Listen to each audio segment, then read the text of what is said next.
2008an, 2181 titulu argitaratu ziren. 2023arekin konparatuta, 582 gutxiago. Grafikoan bertan ikusten da, beherakada oso nabaria dela. Hala ere, identifikatuta daukagu beherakada hori. Izan ere, 3 editorialek, Edelbibes Ibaizabal, Santillana Zubia eta Anaia Aritzak, 602 titulu gutxiago argitaratu dituzte 2023arekin konparatuta. 851tik 259 jaitsi dira. Liburu guztiak, ia guztiak, jaitsiera horretan, liburu digitalak dira alde batetik, eta bestetik argitaletxe hauen kasuan ohikoa denez, ia guztiak testu liburuak dira. Beherakada horri dagokion neurria emateko ikus dezagun liburu analogikoaren eta digitalen arteko proportzioa nola geratzen den. Liburu analogikoa paperezkoari, inprentatik ateratakoari deitzen diogu. Hor ikus daiteke iaz 2022-23 igoera oso handia izan zuela eta horrek eragin zuela produkzio osoaren proportzioan, eta aurten berriz, 1954tik 373 jaitsi dela digitalaren kopurua. Liburu analogikoari bakarrik begiratzen badiogu, paperezkoari alegia, ikusten dugu fluktuazioa gora-behera txikiagoa dela.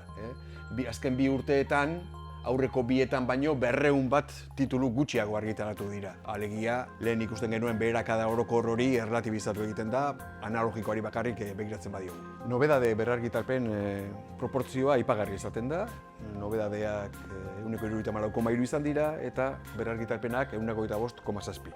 Ohiko proportzioetan, 3 laurden proportzio horretan aurten ere. Eta azterketa tematikora pasatzen bagara, betiko 6 liburu motak ditugu, gaztan agertzen direnak. Aipagarria, lehen ikusi dugun arrazoi berberarengatik, hezkuntza irakaskuntza liburua amildu egin dela, 2. lekura, normalean lehen lekuan izaten da, eta aurre eta gaztetzakoa, urte gutxi batzuetan gertatzen den bezala aurten, lehenengo postuan. Bien artean, 160 osatzen dute. Helduentzat 140 geratzen da. Aurten, aurreko urteetan baino, pixka bat gehiago. Baina ere guk uste dugu ez dela proportzio naturalena, noski gure liburugintzaren eta gure kulturgintzaren izaeraz zerbait esaten digu proportzio honek, ezta? Helduentzako gutxiengoa produzitzen dela, ezta? Giza eta gizarte gaiek eta helduen literaturak gora egin dute, baina proportzioan egin dute gora. Datu kuantitatiboetan, kopuru absolutuetan aurreko urteetan bezalatsu geratu dira biak.